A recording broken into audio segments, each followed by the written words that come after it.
Konbanwa, Yang. Konbanwa. Genki desu ka? Masih? Genki desu. Oke, teman, alhamdulillah sudah bergabung Yoshi-san bersama kita semua. Yoshi-san ini murid kita yang sudah di Jepang ya, dengan program keperawatan di Jepang, khususnya caregiver di Jepang. Oke, langsung saja Yoshi-san biar teman-teman bisa langsung bisa langsung nanti menanyakan dan lain-lain. Boleh Yoshi-san silakan perkenalkan diri dulu, terus kapan Yoshi-san berangkat, terus sama sedikit menceritakan proses gitu ya, mungkin dari pemberangkatan aja, kan sekarang ada tuh yang karantina dan gak karantina. Nah itu kalau Yoshi-san bagaimana? Silakan Yoshi-san, dozo onegaishimasu. Minasan konbanwa, perkenalkan saya Yoshi Azhari. Saya salah satu murid dari LPK Indra Wijaya Indramayu ya.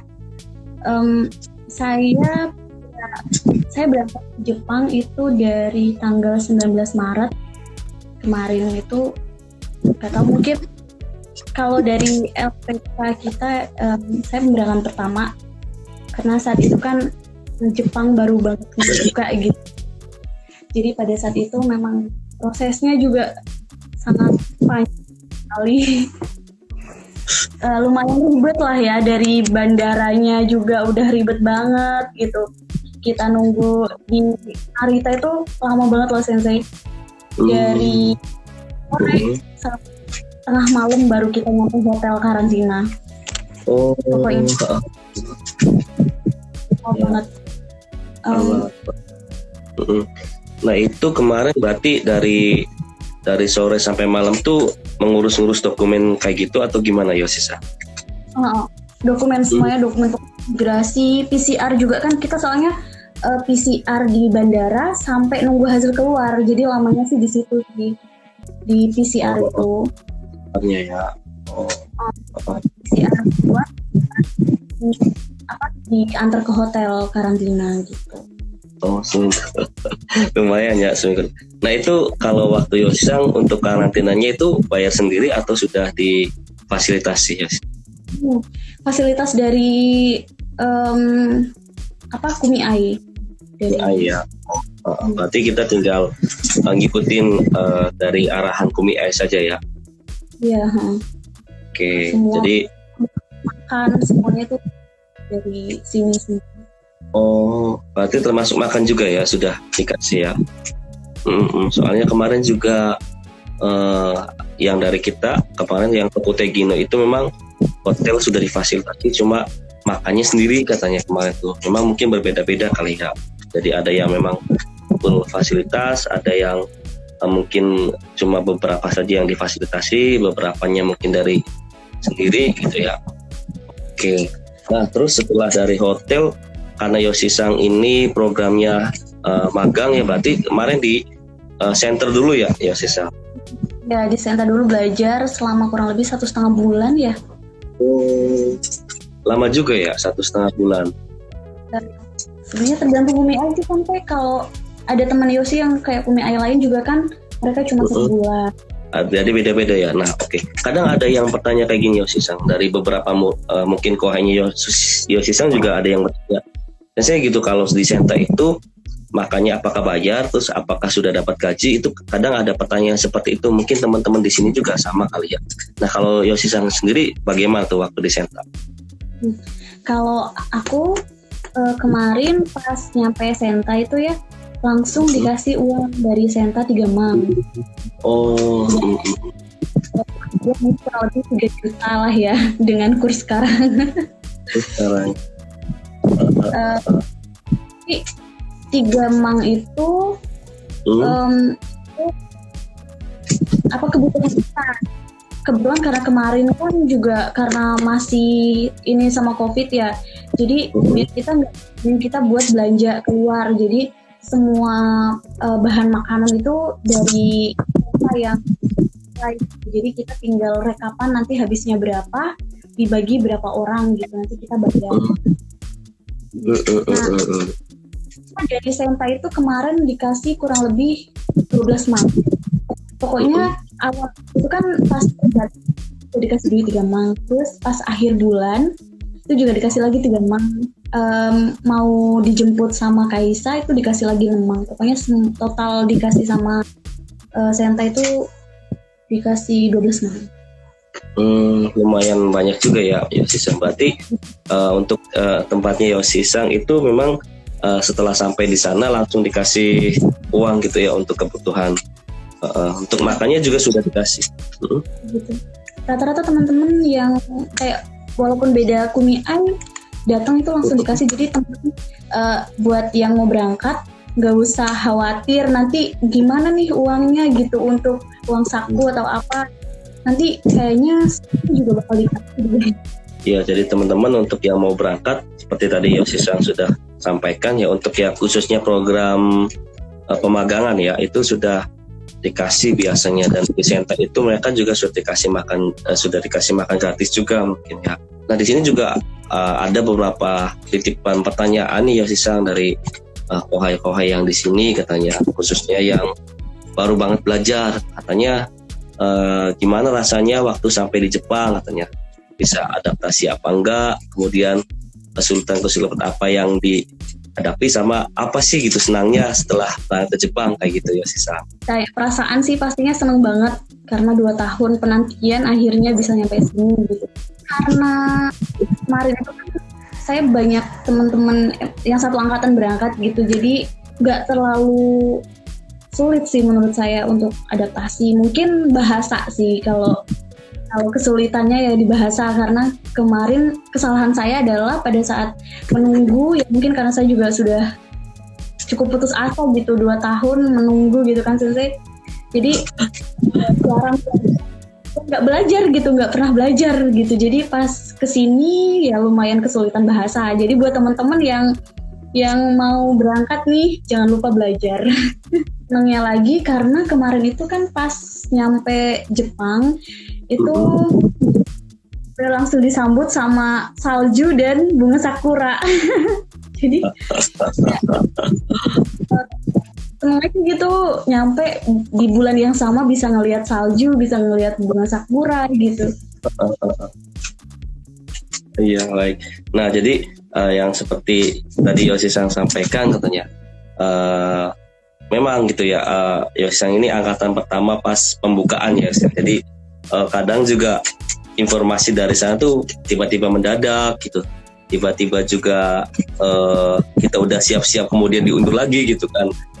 Banyak yang seperti itu ya. Jadi kita pun kemarin tuh aduh ini beneran gak nih berangkat, beneran gak nih nanti ditunda lagi gitu, kita udah siap-siap ditunda lagi karena mungkin Yoshi juga udah 2 kali ya siap-siap berangkat terus nggak jadi gitu ya. Kemarin sih juga waktu info keberangkatan yang sekarang ini kemarin itu sempat di cancel juga, segini orang ternyata kuotanya hanya untuk segini gitu, jadi beberapa harus di cancel.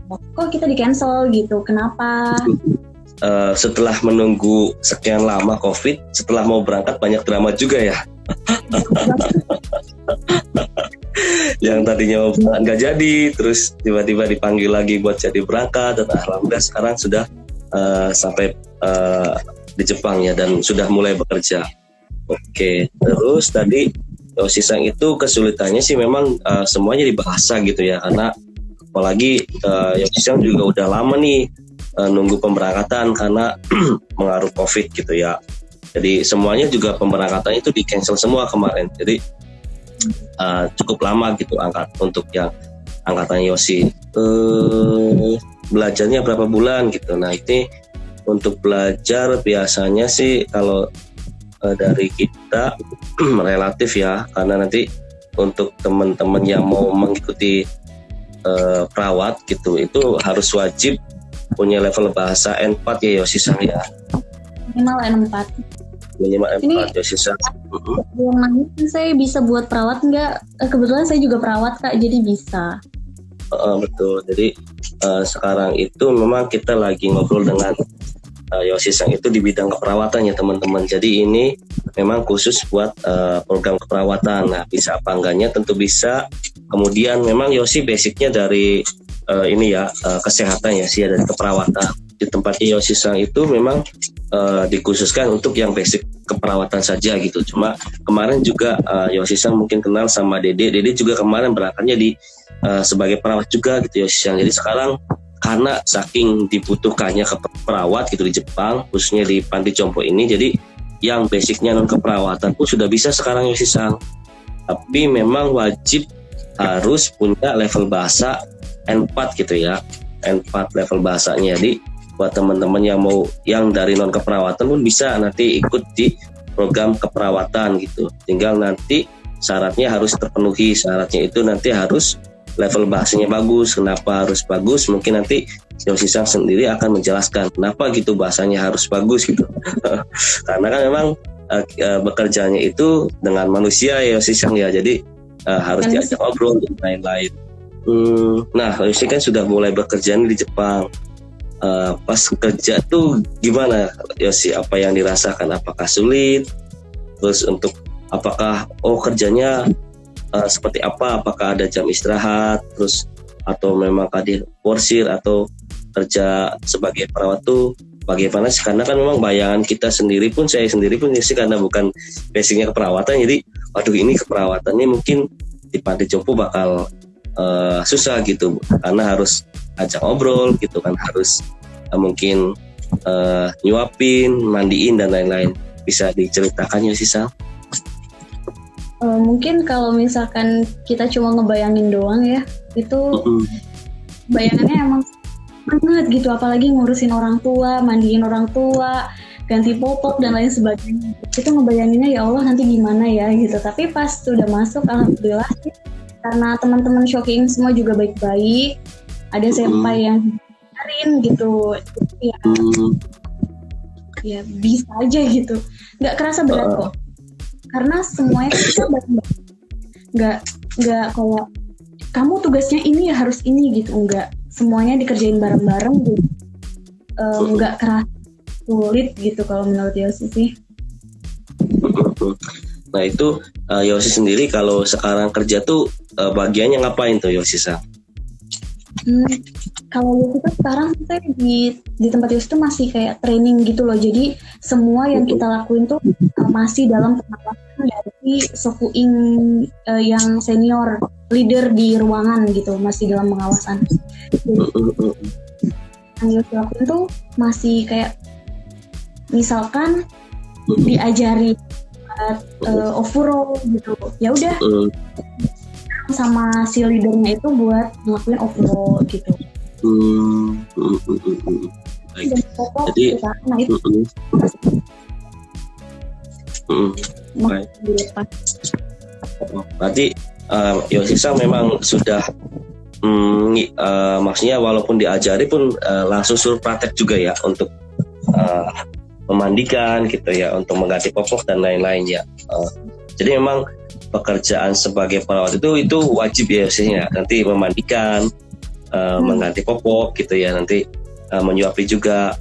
Nah, itu tapi nggak suapin sih, beberapa yang tidak bisa kan kita juga sebisa mungkin itu apa yang mereka masih bisa lakukan sendiri, biarlah mereka lakuin sendiri gitu, jangan Oke, berarti untuk mereka yang mungkin masih sehat gitu ya, bisa makan sendiri, bisa jalan sendiri, kita hanya menemani saja mungkin ya. Ya tuh teman-teman, ada informasi yang bagus dari Yosi Sang. Karena saya pun berpikir karena kita kerja di sana, jadi ya kita memang harus melayani mereka semua gitu. Jadi memang buat yang masih sehat, untuk yang masih bisa melakukan hal-hal sendiri, mereka mungkin harus ngelakuin sendiri ya tanpa bantuan kita. Kita mungkin coba hanya mengawasi saja gitu. Kalau ada kesulitan yang dialami sama pasien, baru kita membantu gitu ya. Terus di situ ada pertanyaan katanya apakah kerja di rumah sakit atau di mana? Karena kan memang ada beberapa di tempat lain gitu, di luar negeri lain, memang perawat Panti Jompo itu dia kerjanya di rumah gitu, jadi sekalian masakin, sekalian apa gitu. Nah, kalau Yosi Sang sendiri apakah rumah sakit, apakah daycare atau apa tuh? Kalau di tempat aku tuh kayak panti gitu sih, panti jompo lah ya kalau di kita mungkin namanya. Jadi untuk masak dan lain sebagainya enggak, karena udah ada petugasnya sendiri untuk masak gitu. Jadi kita cuman benar-benar ngebantu si lansia aja gitu. Kita kerja juga ada jam kerjanya kok, 24 jam. Oh iya. Jam kerjanya gimana tuh ya Sisa untuk jam kerjanya sendiri? Jam kerjanya 8 jam kerja, 1 jam istirahat. Jadi kalau kita di panti itu 9 jam kan. Sebenarnya shift-shiftan karena kebetulan karena kan Yosi masih baru. Jadi shift di pagi terus, shift baru mungkin akan diikutin ke shift-shift yang lain. Kalau yang sekarang masih meeting sih dari jam 9 sampai jam 6 sore. 6 sore, oke. Masuknya berarti agak siang ya gitu. Jadi kita masih bisa ngerjain yang lain ya untuk di rumah, nyuci-nyuci dan sebagainya ya. Tempat masak. Masak. Betul. Maksudnya dunia keperawatan kan memang seperti itu ya. Kita juga kalau misalnya kita home care di Indonesia pun sama kan, kita bakal menemuin yang seperti itu gitu. Jadi ya kalau udah dapet gaji ya jijik kok. Kalau udah gajian gajinya pulang. Benar. Iya betul. Oh iya, ada cerita menarik juga nih. Kemarin tadi siang kan memang ibunya Yosisa mampir nih ke LPK. Nah ternyata saya baru tahu nih, Yosisa itu awalnya malah suka pingsan lihat darah katanya. Kalau nggak salah sih bilang kayak gitu ya. Katanya mau di keperawatan, cuma masih takut sama darah gitu, masih takut sama yang kayak gitu. Itu betul Yosisa? Nah, itu dulu waktu sebelum masuk keperawatan sih, sebelum kuliah ya. Itu emang bukan takut sama darahnya sih Sensei, takut ke jarum yang kan sakit ya, kayak nggak tega ngelihat sakitnya gitu. Jadi tekanan batin kan gitu. Lihat mama disuntik, aku yang nangis. Ngelihat mama diinfus, aku yang pingsan. Iya, jadi itu juga menurut Sensei itu hal yang menarik kok. Dia mau sekolah di keperawatan cuma takut hal seperti itu. Baik. Nah di sini ada lagi katanya kalau keperawatannya nurse enggak katanya, harus nurse atau biasa aja katanya. Sisa. Enggak sih, bisa S1, D3, keperawatan juga bisa. Temen Yus juga ada yang keperawatan. Enggak cuma dari keperawatan sih sebenarnya. Ada yang farmasi, bidan juga bisa. Tadi juga saya sudah jelaskan ya teman-teman semua bahwa untuk kerja sebagai caregiver di Jepang itu sekarang bukan dari basic kesehatan pun bisa gitu. Jadi nggak perlu nurse juga gitu. Dari SMA, SMK juga bisa gitu. Apalagi mereka yang sudah basic keperawatan. Jadi pasti lebih mudah gitu karena yang mereka non keperawatan aja bisa gitu asal mau bekerja di keperawatan. Untuk keperawatan itu kan ada jenjang karir itu ya Yosi. Nanti bisa ikut tes vokasi Keng ya. Biar nanti bisa jadi karyawan tetap di situ. Jadi untuk kerja di keperawatan ini minasang memang benar-benar nanti kita punya jenjang karir di sana gitu. Jadi tidak hanya kita magang aja, nanti kita juga dapat bisa kerja kalau kita sudah lulus tes negara di sananya, dan itu nanti bisa bawa keluarga juga ya bagi yang nanti sudah nikah gitu. Itu nanti kalau setelah lulus tesnya gitu. Terus katanya ada pesan nggak nih yang harus siapin buat teman-teman yang mau berangkat Yos? Apa aja nih pesan-pesannya? Ada berapa sih yang mau berangkat tanggal 15 besok nih Yos? Teman-teman dari kohainya atau juniornya Yosi Sang juga nih. Apa tuh Yos? Buat teman-teman yang mau berangkat, apa ya pesannya? Mungkin ya kalau kalian khawatir soal nanti makan di sini gimana gitu selama belum kerja, selama belum gajian gitu. Tadi udah dijawab ya. Biasanya itu kita nyampe sini langsung dikasih uang. Jadi kalau cuma untuk kebutuhan di sini selama nunggu kerja, selama nunggu gajian itu insya Allah cukup kalau kita bisa ngaturinnya gitu ya. Terus jangan lupa belajar karena nggak bisa ngomong di sini tuh nggak enak guys.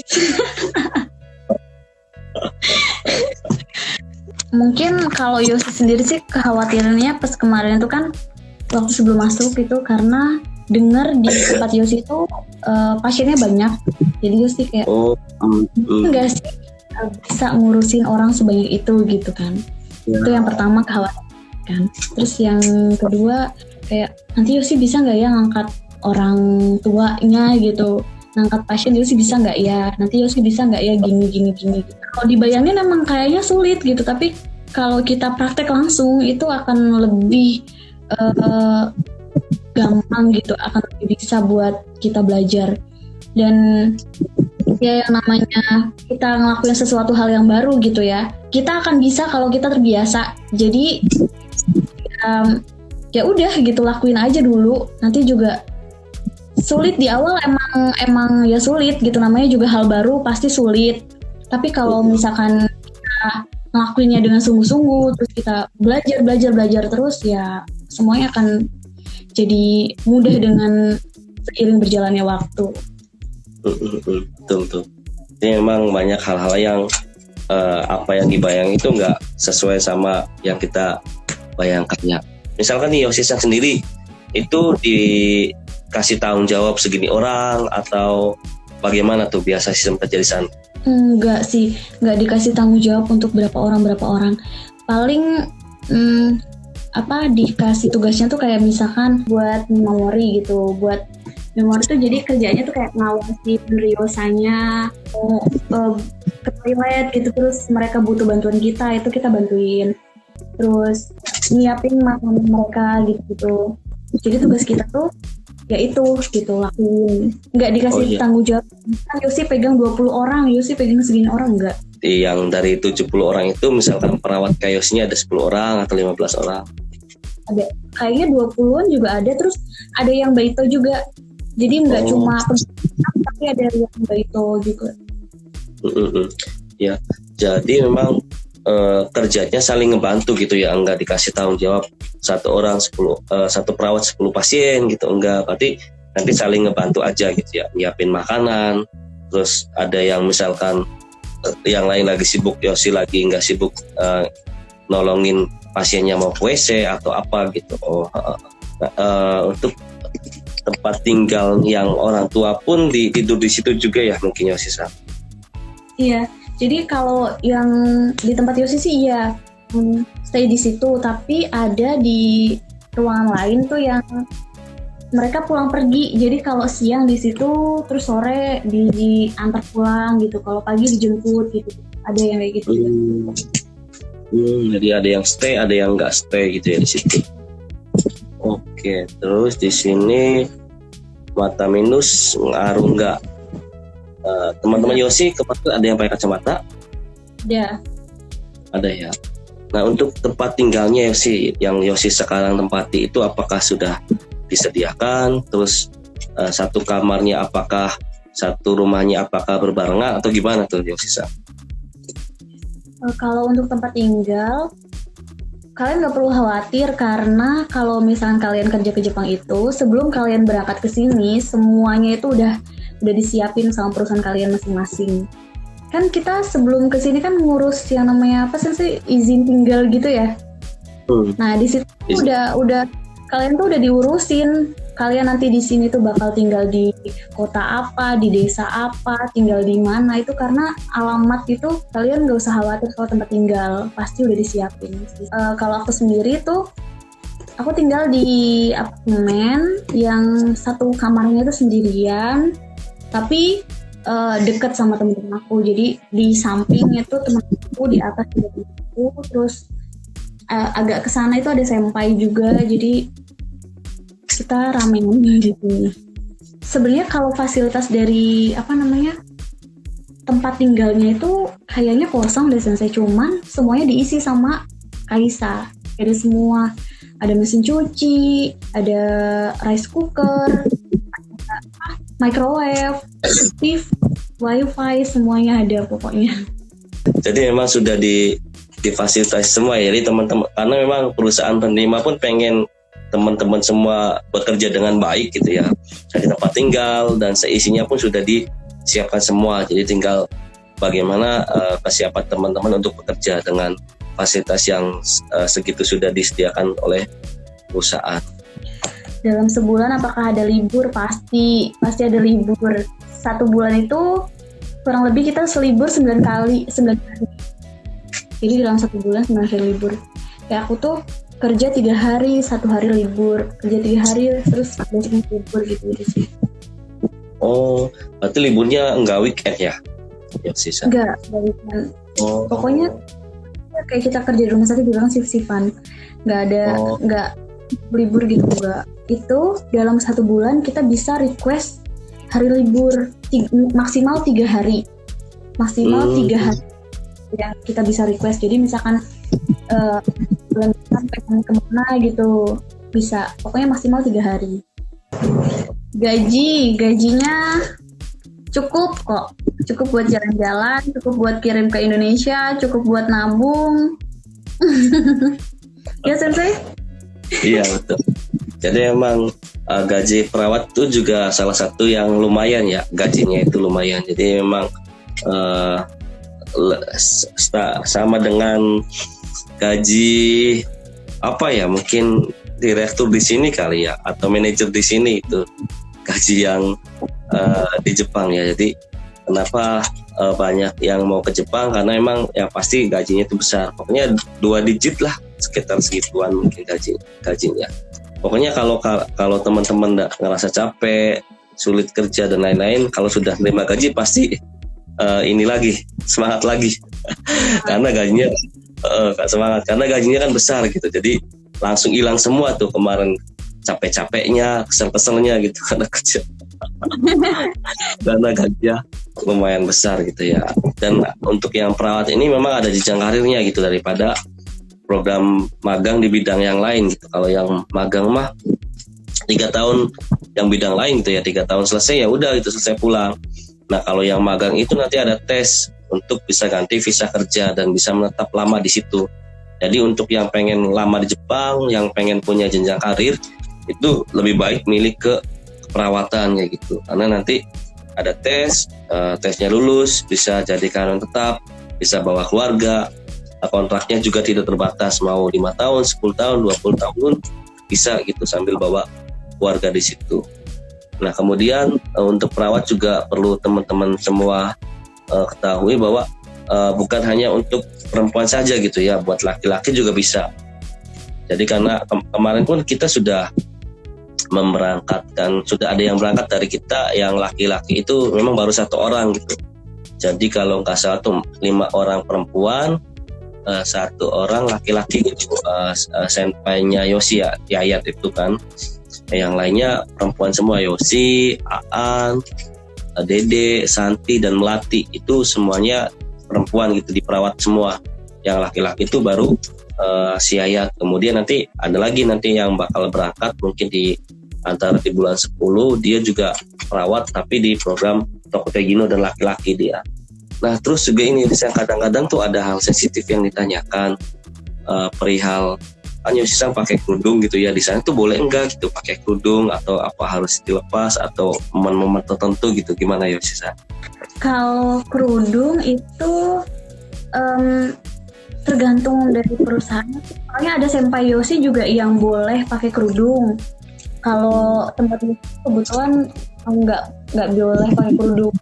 Jadi memang kadang ada tempat yang boleh gitu, ada yang tempat yang nggak boleh. Jadi teman-teman yang mau pakai kerudung pun bisa-bisa aja, cuma nanti harus minta informasinya dulu gitu ke sensei atau ke siapa gitu pas tes, apakah boleh pakai kerudung ataukah dilepas. Kalau memang yang mau pakai kerudung ya nanti carinya yang boleh pakai kerudung, kan ada yang boleh ada yang nggak boleh. Jadi teman-teman harus pastiin dulu gitu kalau yang memang nggak mau lepas kerudung boleh lepas apa enggak gitu. Karena pas datang di Jepang apa tuh yang Yosi rasain, oh ternyata Jepang tuh kayak gini gitu, apakah sesuai dengan pikirannya Yosi gitu yang sering lihat mungkin di TV atau ternyata lebih indah, lebih bagus, atau gimana? Jepang dingin guys, terutama kalau pagi hari. Sampai sekarang tuh masih dingin. Padahal ini udah mulai masuk musim panas ya, tapi kalau pagi tuh lumayan dingin buat kita orang Indonesia. Terus apa ya? Bagus. Gak tahu kenapa kayak foto tuh bagus aja gitu. Saya kayak pencahayaannya tuh beda gitu sama di Indonesia. Bersih juga bersih. Terus kalau orang Jepangnya gimana tuh menurut Yoshisa, orang-orang Jepang? Sebenarnya sama aja sih, ramah kalau kita ramah gitu. Cuman yang pasti orang Jepang tuh nggak suka keributan, keramaian. Kayak kalau kita di Apato itu sebisa mungkin ya udah jangan berisik gitu, karena gitu nanti mereka tuh bisa aja komplain, entah itu komplain ke yang punya Apato atau kayak kita kan orang perusahaan yang di sini tuh beberapa kamar itu kan emang dari perusahaan kita ya Sensei. Jadi tanggung jawab kita kan perusahaan kita. Jadi beberapa kali juga temen ada yang ditegur lewat perusahaan gitu. Kamar ini urusai banget gitu. Terus kalau untuk yang teman-teman kerja orang Jepang gimana ya Sisa?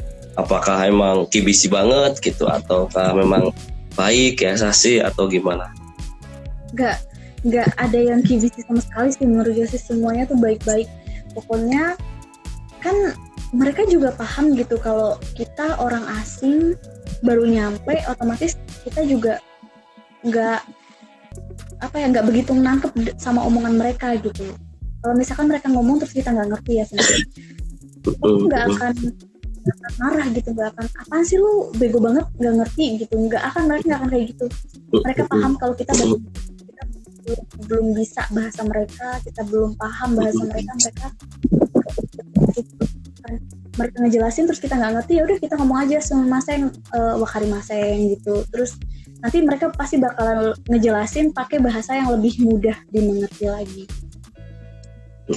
Ya kebanyakan kemarin juga teman-teman tuh kayak gitu katanya, takut orang Jepangnya nanti kalau kita marah-marah terus dan lain-lain. Ya karena memang aslinya mereka juga mengerti ya gitu ya, karena kita masih awal. Yang penting mah pertama kita mau kerja, kedua kita juga mau belajar gitu. Jadi jangan takut kita salah gitu ya, jangan takut khawatir salah lah gitu. Kalau mau ngomong aja gitu, mereka juga paham gitu kan, kita belum bisa bahasa ya masih mending udah dijelasin, nggak ngerti dijelasin dengan bahasa mudah, nggak ngerti ya bilang aja gitu nggak ngerti, ya jangan bilang ngerti, informasinya seperti itu aja. Minasang, nanti kalau memang ada yang mau ditanyakan lagi bisa DM aja di IG kita Undra Wijaya perihal keperawatan, perihal ada job apa enggak, perihal pelatihan dan lain-lain. Nanti teman-teman bisa DM ke IG kita gitu. Nah untuk sekarang mungkin karena sudah lumayan 1 jam lebih dan Yoshisa juga mungkin butuh istirahat. Terima kasih teman-teman sudah mau menonton. Terima kasih juga buat Yoshisa. Semoga kerjanya selalu dipermudah di situ. Semoga juga dikasih kesehatan selalu. Oke, Minasang terima kasih, Yoshisa terima kasih atas waktunya. Semoga nanti kita bisa live lagi di berikutnya, bisa ngobrol-ngobrol lagi lebih lama sama teman-teman semua. Oke, saya akhiri. Terima kasih Yoshisa. Arigatou gozaimasu. Oyasumi nasai.